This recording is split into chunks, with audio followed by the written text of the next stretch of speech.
Muchas gracias. Buenas tardes. El tema que me toca a mí es contexto carcelario y educación. Y lo primero que pensé es que es una gran contradicción. Alejandro es un pibe del barrio El Zapito, es una villa chiquita que está dentro de mi parroquia en Don Torcuato. Y alguna vez, tomando mate, le preguntaba: decime si aprendiste algo bueno en la cárcel. Y me miró y me dijo, lo copié textual: vos ya sabés, nada, porque no hay nada bueno en el infierno. Me parece que antes de hablar de educación en la cárcel tenemos que hablar precisamente de la primera parte del título de la charlita, que tiene que ver con el contexto carcelario. El poeta español Miguel Hernández tiene una poesía durísima sobre las cárceles, a las que llama las fábricas del llanto. Y comienza diciendo: las cárceles se arrastran por la humedad del mundo, van por la tenebrosa vía de los juzgados, buscan a un hombre, buscan a un pueblo, lo persiguen, lo absorben, se lo tragan. Me parece que no podemos pensar la problemática carcelaria si no pensamos también en nuestra sociedad, porque en definitiva la cárcel es fruto de la sociedad. En la cárcel lo que se vive es lo que se vive en la sociedad, solamente que de manera intensa, porque es un contexto de encierro y sin maquillaje. Nosotros vivimos en la provincia de Buenos Aires, donde el nivel de encarcelamiento aumentó en más de un 100% desde el año 1999. En aquel año teníamos 29 cárceles, hoy tenemos 57. Y me parece que ninguno de nosotros puede decir que la cuestión de la seguridad se ha resuelto. Con lo cual, hablar que el encarcelamiento va de la mano de la seguridad es una gran falacia. El profesor de criminología Mariano Gutiérrez afirma que ningún pensamiento crítico y realista puede seguir cayendo en la trampa del discurso de la resocialización, porque en definitiva resocializar es volver a la sociedad que te excluyó. O sea que vamos a entrar en un círculo vicioso que tiene que ver muchas veces con la reincidencia de quienes salen de la cárcel. Nos preguntamos por qué reinciden y tiene que ver con esto. Porque en definitiva lo que se intentó fue hacerlo volver a la sociedad que lo expulsó primero y que lo volverá a expulsar. El documento de Aparecida, en el número 65, dice que vivimos una globalización sin solidaridad y afirma que estamos en un contexto de sociedad que genera descartables y desechables. Bueno, creemos que en las cárceles están muchos de estos descartables y desechables, que por otro lado en la gran mayoría son pobres, y no por criminalizar la pobreza, sino por ponerlo en palabras de Monseñor Romero, porque la justicia es como las serpientes, muerde a los descalzos. Quienes van presos son los descalzos de nuestra sociedad, aquellos que fácilmente capta el sistema punitivo penal. Así como hablamos del contexto carcelario, hablamos de la población carcelaria, y son adolescentes y jóvenes. Y digo adolescentes porque si dicen que, como decía Horacio Reiser, que vivimos en la sociedad de Peter Pan, bueno, imagínense un chico de 18 años, es un nene.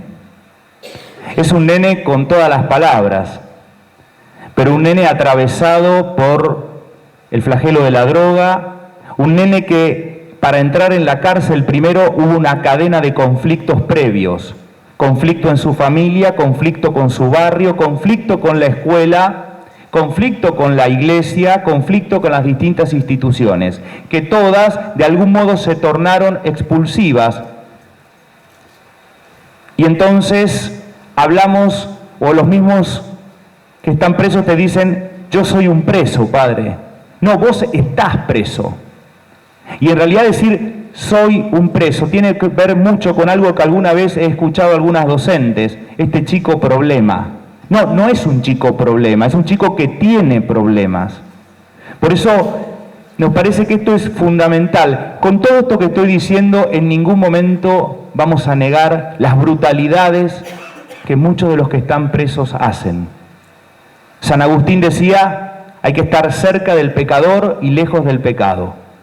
Queremos estar cerca de estos pibes, cerca de estos adolescentes, cerca de estos jóvenes, muy lejos de los delitos que cometen.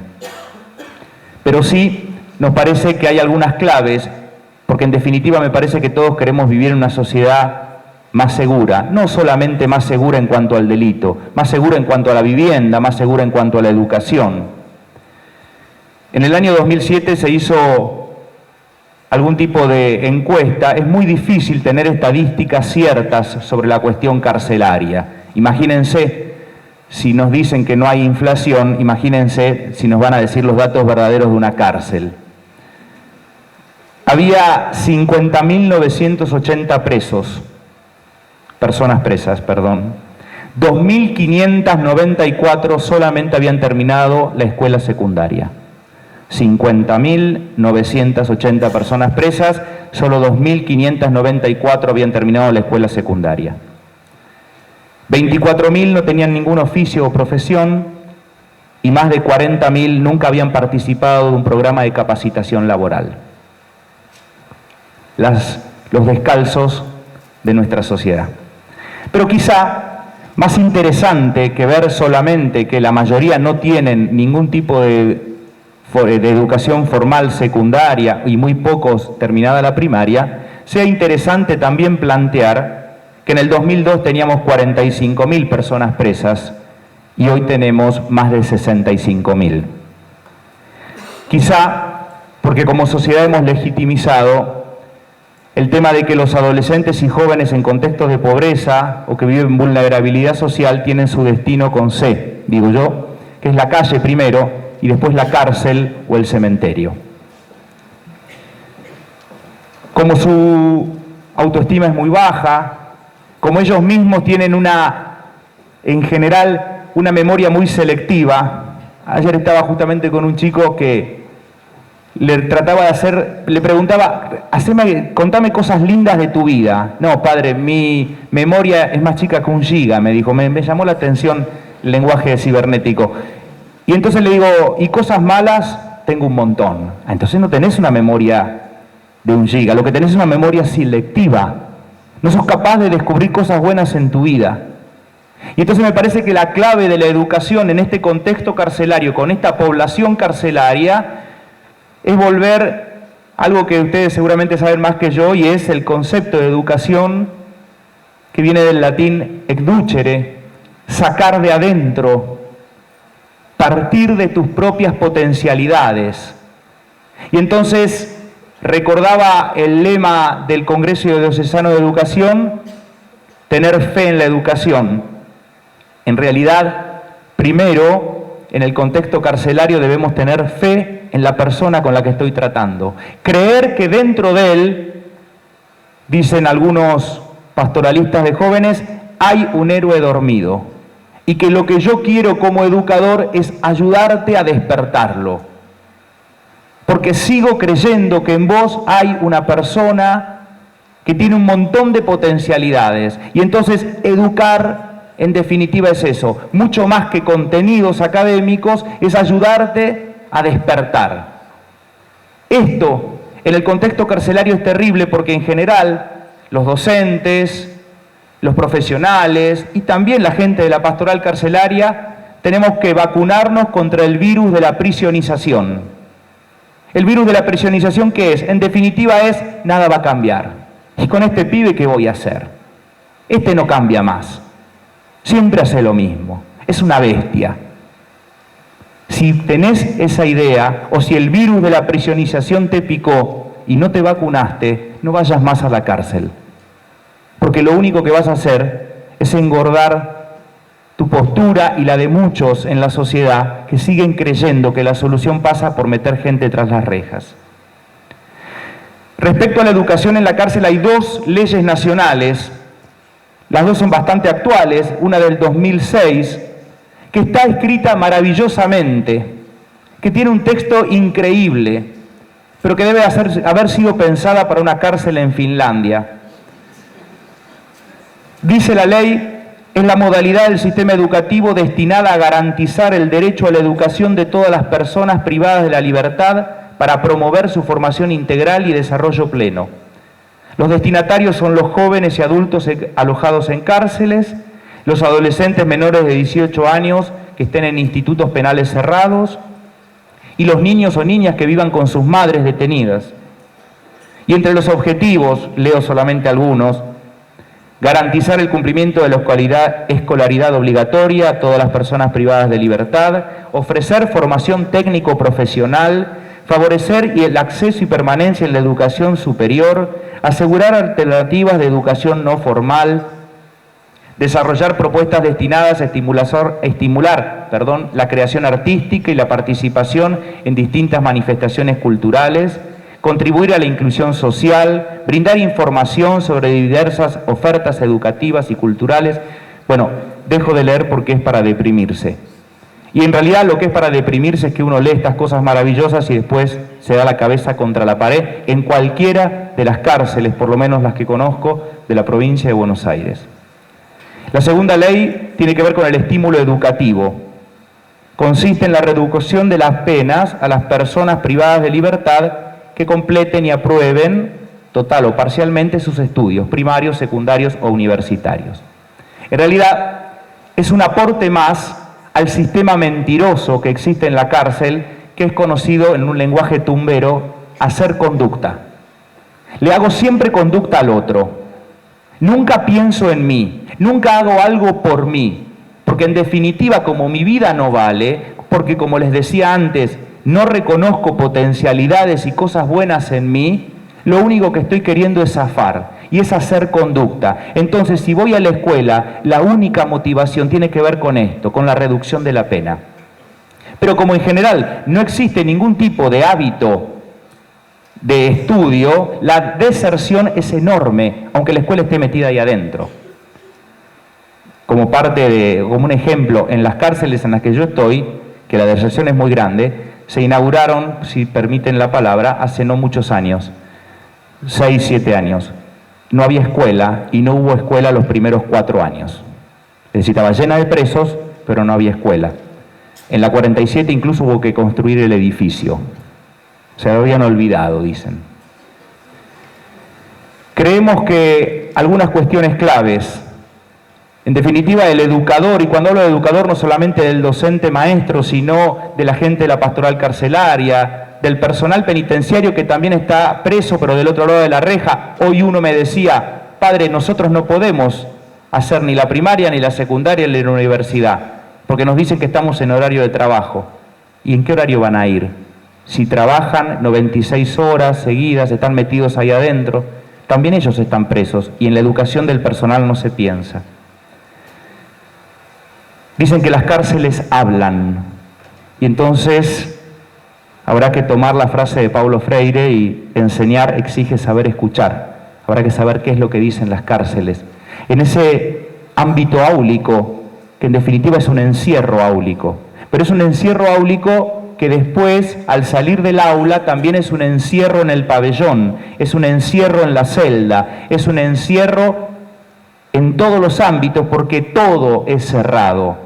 Por eso no es un espacio áulico, es un lugar de encierro. De hecho, para ir al baño, tienen candado los baños. Tienen que pedir permiso al docente, permiso al penitenciario y que vaya y te abra el baño.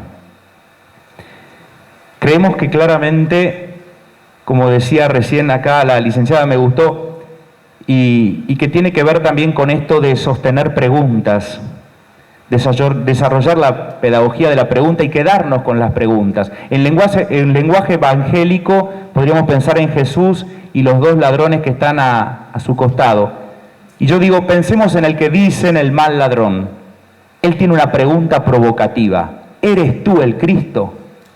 Ese tipo colgado ahí, ensangrentado, torturado y burlado, ¿eres tú el Cristo? Me parece que en el ámbito carcelario y en las realidades de las periferias existenciales, como dice el Papa Francisco, nos tenemos que animar a sostener las preguntas y hacer esta pedagogía de la pregunta. Vivimos en el mundo en el cual cada pregunta tiene que tener una respuesta y si no te aplazan. Quizás sea hora de empezar a quedarnos con las preguntas y, tomando este ejemplo de la exposición anterior, ver al problema como una oportunidad. Desde la pastoral carcelaria creemos en una educación integral que tenga que ver con la expresión artística también. Nosotros tenemos talleres de alfarería donde se trabaja y se hacen piezas en torno y que después, con gestos solidarios, estas piezas son llevadas a distintas instituciones de la diócesis, con un programa que se llama Qué bien pinta la unidad, tomando la unidad no solamente como carcelaria, sino también de unirnos como hermanos, porque se invitan profesionales, gente de la justicia, educadores, quizá alguno de ustedes ha estado, a pintar esas tazas. Vienen a la cárcel y nadie que viene a la cárcel es la misma persona después que sale. Creemos que es necesario este tejido social, una puntada hacia adentro y una puntada hacia afuera. Tenemos taller de locución y ahí los presos aprenden a leer y aprenden a redactar y arman programas de radios. Y nos parece interesante porque sin querer empiezan a descubrir, a poder abstraer una idea central de un texto, cosa que a veces en la educación formal, en su paso por la escuela, no lo pudieron hacer. Por otro lado, y voy finalizando, necesariamente la cuestión carcelaria debe ser referida a lo social. Ya desde el año 2008, en los encuentros de pastoral carcelaria de América Latina, decíamos: queremos que el sueño de Dios sea nuestro sueño, que no existan cárceles, pero para ello hay que cambiar el modelo de sociedad imperante en nuestro continente.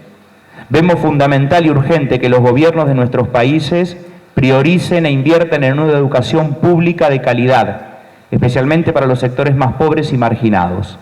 Más allá de la contradicción del contexto de encierro y de la educación, creemos que, y seguimos soñando con que hay que hermanarlos. El Papa Francisco, en su discurso en Lampedusa, ¿se acuerdan cuando fue a la isla de Lampedusa en función de toda la gente que había muerto en el mar queriendo cruzar de África? Decía: pidamos al Señor la gracia de llorar por nuestra indiferencia, de llorar por la crueldad que hay en el mundo.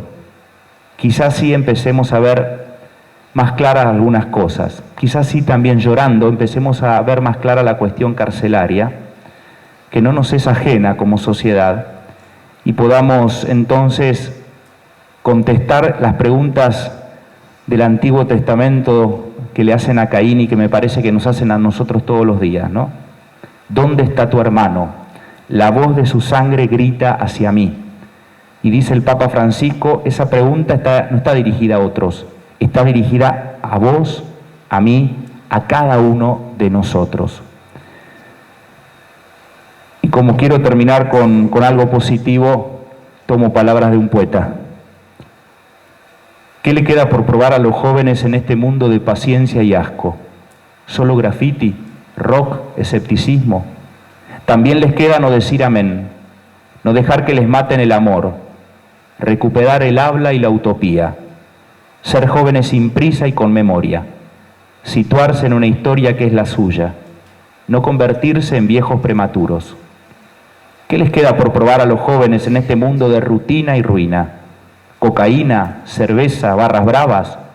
Les queda respirar, abrir los ojos, descubrir las raíces del horror, inventar paz así sea a ponchazos, entenderse con la naturaleza y con la lluvia y los relámpagos, y con el sentimiento y con la muerte, esa loca de atar y desatar. ¿Qué les queda por probar a los jóvenes en este mundo de consumo y humo? Vértigo, asaltos, discotecas. También les queda discutir con Dios, tanto si existe como si no existe. Tender manos que ayudan, abrir puertas entre el corazón propio y el ajeno. Sobre todo les queda hacer futuro, a pesar de los ruines del pasado y los sabios granujas del presente. Muchas gracias.